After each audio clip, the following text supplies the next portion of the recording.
Bonjour à tous et bienvenue dans cette nouvelle vidéo. Aujourd'hui, nous sommes au jardin d'acclimatation. Nous sommes là pour l'événement presse du roller coaster Les Défis du Dragon, la nouveauté 2025 du jardin d'acclimatation. Et là, normalement, on va pouvoir monter dedans, le tester, le voir tourner avec des gens. Are you ready?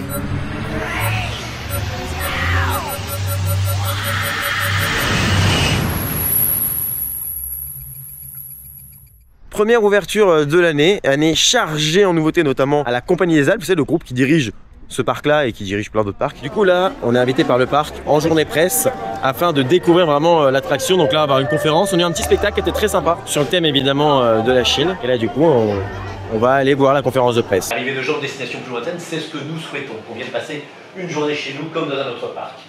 Avec des notes qui sont pas mauvaises. Celui-là, je dors avec, je l'ai mis sous mon oreiller. Je me réveille le matin, je le regarde, je prends mon petit déjeuner avec, je me couche avec. Il faut que j'appuie. La personne qui est là-bas, qui se permet, parce que vous êtes là, de me donner des ordres et de me parler comme un chien, c'est monsieur Sylvain Bachelot qui prend nos photos souvent, etc.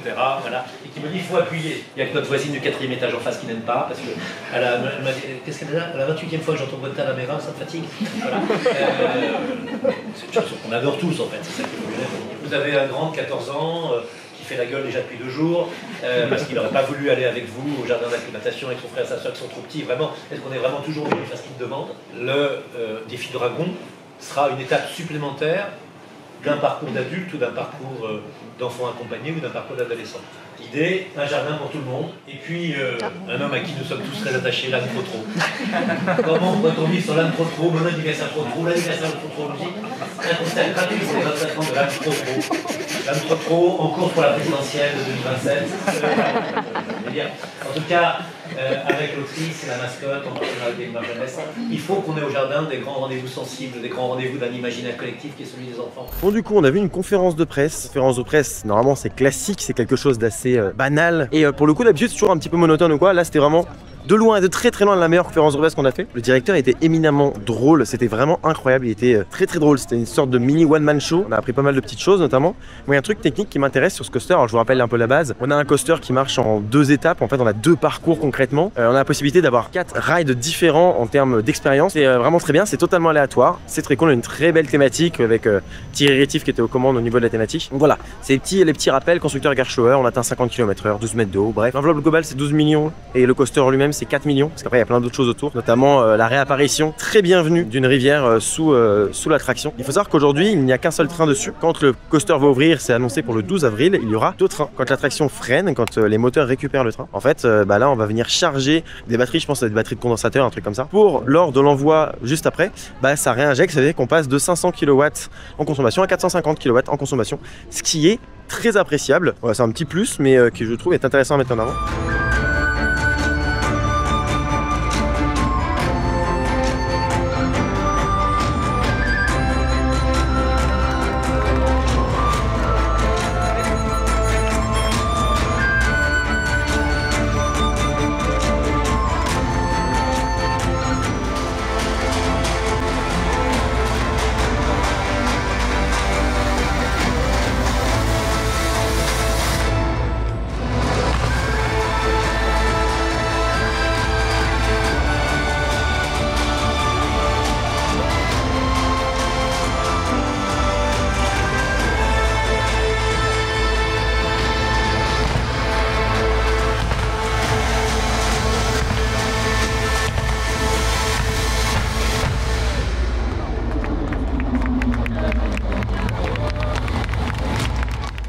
Là nous sommes dans la gare, magnifique gare, on a vu l'inauguration, alors c'est très cool. Vous savez, il y a un feu d'artifice de jour, il y a des flammes, une musique vraiment sympa, rythmée, avec la musique, l'envoi du train, les gens dedans, bref c'était très très cool. Une belle animation, une belle mise en valeur de l'attraction pour l'inauguration.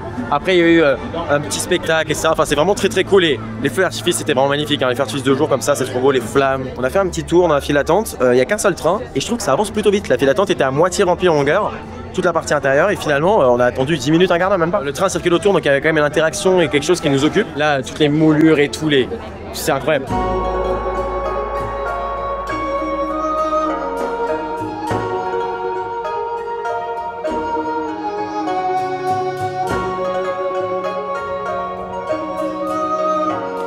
Et il y a le train qui est là, la tête du train est magnifique, on l'avait pas vu encore et c'est vraiment de toute beauté. Et c'est vraiment marrant cette table de transfert qui tourne pour vraiment envoyer les trains d'un sens à l'autre, c'est pas où ils vont partir donc pour filmer c'est assez marrant. Et non, non, c'est très très cool. Et la file d'attente a une belle interaction. On voit plein de choses quand on est à la file d'attente. On voit vraiment le train circuler, ça occupe.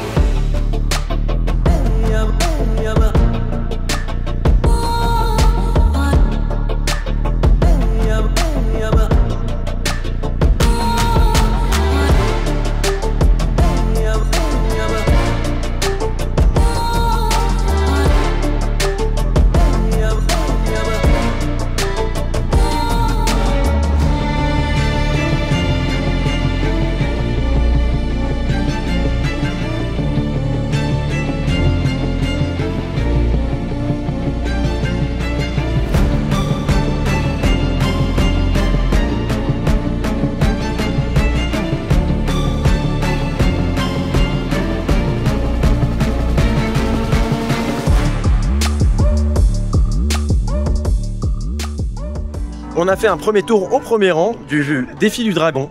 Et ben c'est très sympa, c'est hyper fluide. Honnêtement la première partie je l'aime bien, c'est une vraie partie qui trace, qui est sympa, qui est hyper agréable, hyper flottant. Le décor est très cool. Sans que la deuxième on est quand même plus aérien donc on a évidemment moins cet effet de décor même si ça reste très joli. Et la deuxième partie elle a ce côté surprise. On sait pas dans quel sens on va partir, en plus ce train doit prendre un peu d'élan, donc il recule un peu donc il y a un côté petite séquence genre on avance, ah non on recule et tout.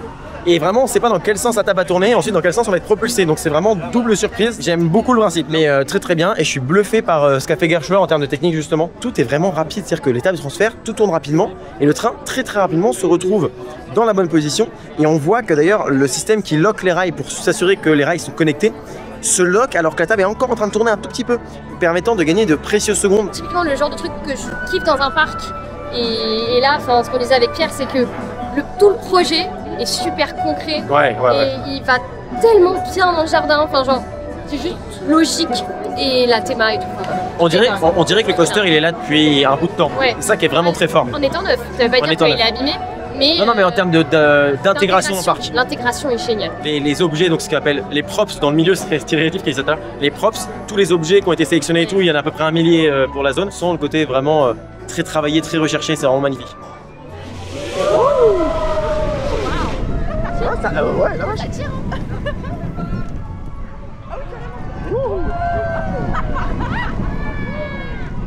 Ouais. Oh. Ah ouais, putain, elle c'est bien.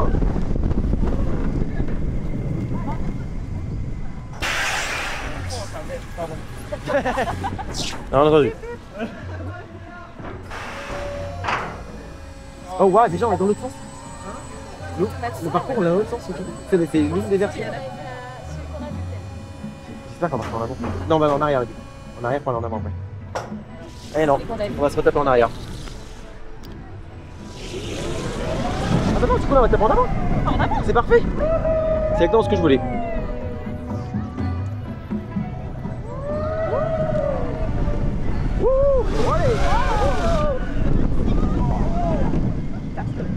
Oh waouh, c'est trop cool de le passer comme ça. Ah ouais, ah c'est trop bien ce programme là. Oh la refaisabilité elle est géniale. Bah, t'as avant comme ça, arrière comme ça, avant comme ça, arrière comme ça. Exactement. C'est trop bien. C'est génialissime. Ouais. Bon du coup, très très bien. Là on a fait un deuxième tour, on a tourné de l'autre côté. Mais par contre, on est quand même parti en avant. Donc on est... Oh, c'est le bordel les gars, il y a 4 possibilités. C'est très très bien. Et là en gros, toujours première partie très cool. À l'arrière, j'ai encore préféré la première partie à l'arrière, c'est encore mieux. Ça tire bien et tout, c'est cool. C'est le premier launch est plutôt intéressant. La deuxième partie, j'ai préféré la passer en avant. Mais non, c'est trop bien. La refaisabilité est énorme. Le capital fun de l'attraction est très cool. C'est validé.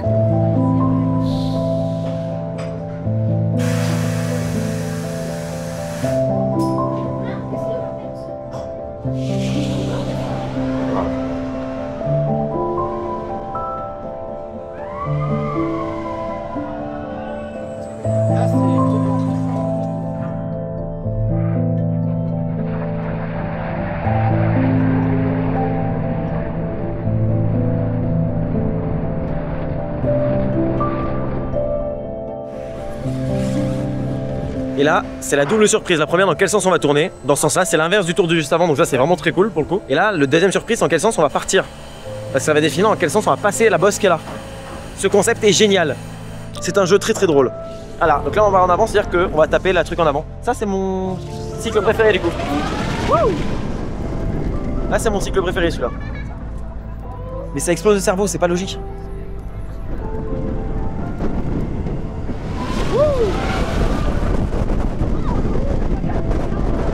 J'aime bien, t'as ce moment de flottement là et yop, trop bien.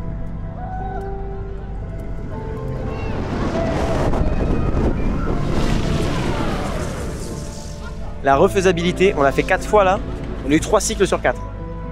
La refaisabilité, elle est gigantesque. C'était super. Mais c'était très bien. Ça, c'est super aussi. Ouais. J'adore. Là, on a fait 5 tours. C'était très bien. Vraiment. Premier tour, c'est mignon, c'est sympa. C'est un petit coaster familial qui a très bien sa place ici. Deuxième tour, tu fais ah, mais en fait, oui, il y a le truc de changer de sens, changer d'envoi. Enfin, c'est vraiment très très bien. Et non, la machine m'impressionne par sa rapidité d'exécution. Là, on a un seul train, ça tourne très très bien. Le parc, là, c'est un débit qui est supérieur pour ce que. Voilà, pour le besoin du parc, on a un débit qui est quand même vraiment supérieur, notamment à 2 trains. Donc pareil, rien à dire. Moi je trouve que là on voit que Gerstlauer s'améliore énormément sur la technique et c'est très très cool. Parce qu'une table transfert comme ça, on en a sur d'autres coasters, notamment sur Fury, mais c'est beaucoup plus petit en termes de longueur. Là on a un train de 16 personnes, c'est énorme, c'est plus lourd, c'est plus long. Là c'est d'une précision folle, ça tourne très très bien. Tu as 8 expériences de ride différentes si tu le fais à l'avant, à l'arrière, et si tu fais les 4 expériences, c'est vraiment, c'est génial quoi.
Une autre nouveauté qu'il y a ici, un carrousel qui est du constructeur Concept 1900, constructeur français, très beau constructeur, regardez-moi ça.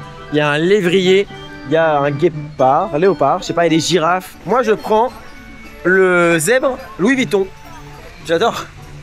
Et le lévrier il est magnifique quoi. Aujourd'hui j'ai ridé du Louis Vuitton. C'est décidé, je ne riderai plus que du Louis Vuitton. Maintenant le standing a changé, je veux rider du Louis Vuitton, c'est super. Il est beau et j'aime bien, c'est atypique, je sais pas, c'est marrant.